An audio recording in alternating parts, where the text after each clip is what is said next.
really is a song that you could fit with everything, isn't there? Figaro, Brotherhood of Man there. Now, do you remember yesterday John was talking about the Figaro car? There are around 20,000 made by Nissan. Loads of them are in Devon this week for a Devon Figaro Rally for 2024. I love it. Love it. Right, yesterday we heard from club founder Kevin and driver Adam. Let's catch up with Lynette Parsons now, who is a definite fan. Lynette and her husband from King Stainton, been responsible for the route on this as well. Good morning. Good morning. How are you? We've managed to do 3 amazing routes all around Devon to showcase how fantastic it is living in Devon. But tell me about your car though. Why the Figaro? You could choose anything from a Ford Fiesta through to a Ferrari, and you choose the Figaro. So what is it? It's the look of the car, really. That's what initially draws people in. And then once you start driving it, you understand that it's actually a fun car to drive. It's very easy to drive as it's an automatic, and it just makes people smile, and everyone enjoys driving. I said earlier on when I was talking to Jess, do you remember Columbo on the telly? And so it kind of, I know it's not his car, but it kind of looks like that, doesn't it? Yes, certainly from the front. I mean, his was I think it was a Volvo. But yes, it's got that retro styling, the elliptical grille and the circular headlights. And yes, it does evoke memories of like a 1950s car. But equally, it's bang up to date. It's got air conditioning, CD player, electric windows. So what more could you want? Absolutely. So tell me about the route then. So where did you go? So because there's quite a lot of us and Devon's roads aren't always the widest, we've decided to split the group into 2. So half of us are going to Slapton. So we're going through Dartmouth, along Blackpool Sands, Slapton, and then on to Salcombe.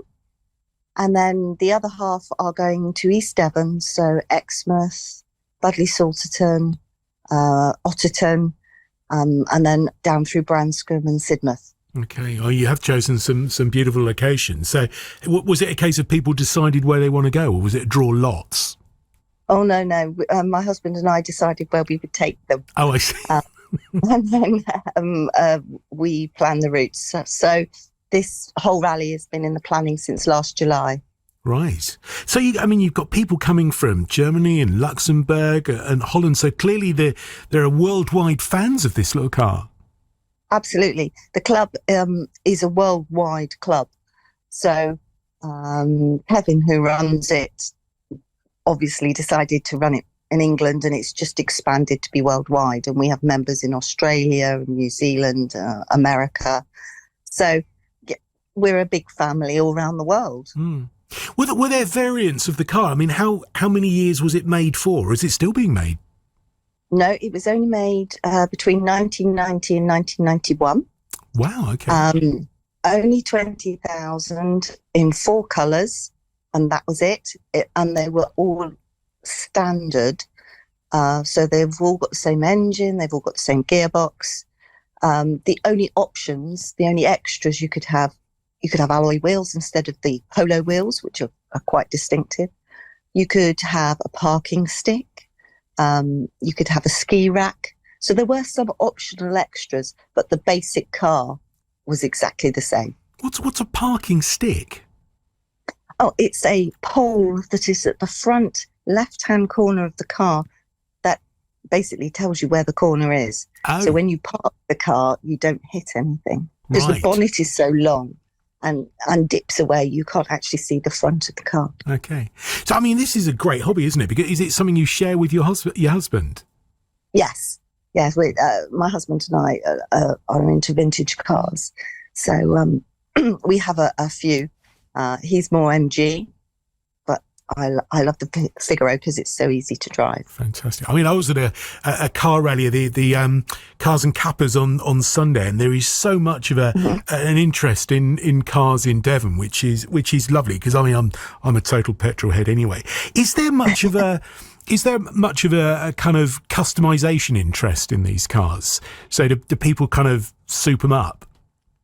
Oh yeah, people do all sorts of different things.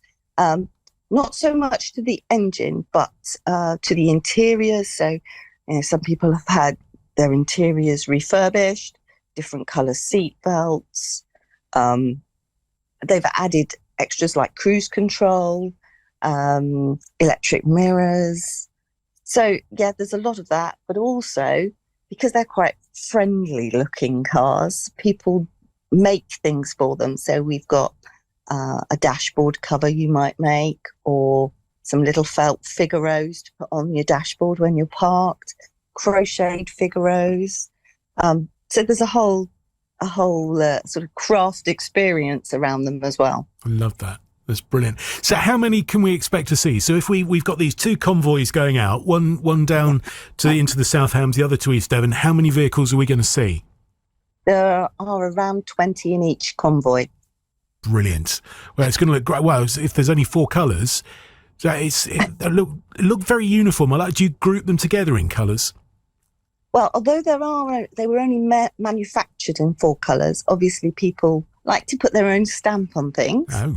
And there are some custom colours as well. So we've got some yellow, some pink, some purple, just to, make it more fun. And no, we tend to go random. So it'll be a proper mixture. Love it.